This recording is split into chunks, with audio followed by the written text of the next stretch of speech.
Happening now, two IMPD officers are on trial accused of causing a man's death during a medical run last year.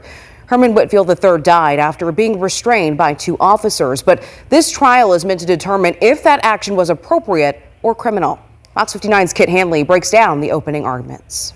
Right here through these doors on the 4th floor of the Criminal Justice Center is where we heard opening statements from both the state and the defense this morning, as well as from one of the state's first witnesses called to the stand.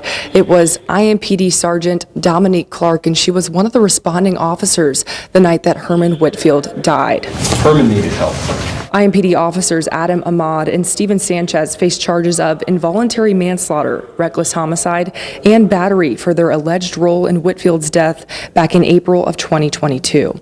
We know that's when officers responded to the home of Whitfield's parents, who had called police because their 39-year-old son was having a mental health crisis. Police arrived and found Whitfield naked and sweating profusely. They then made efforts to communicate with him, but those efforts proved largely unsuccessful. That's when police used a stun gun or taser on Whitfield and then handcuffed him on his stomach. He was heard in body camera footage saying, quote, "I can't breathe," and he later died at a hospital. Now, during opening statements this morning, the jury made up of 6 women and 9 men was first read instructions by Judge Charles Miller.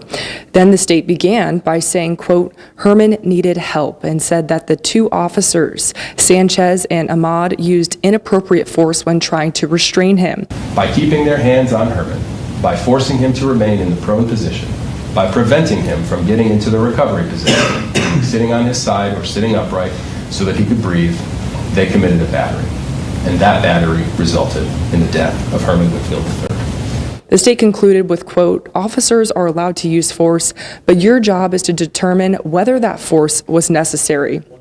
Now, on the other hand, the defense says the officers went to the Whitfield's home that night with the intention of getting Herman help and treatment, and that officers were just trying to de-escalate the situation when he ran towards them erratically, causing Sanchez to tase him. Their actions were objectively reasonable.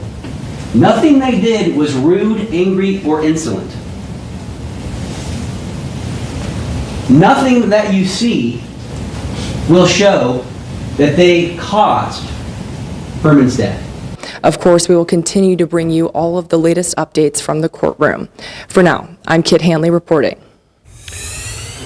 All new at 4.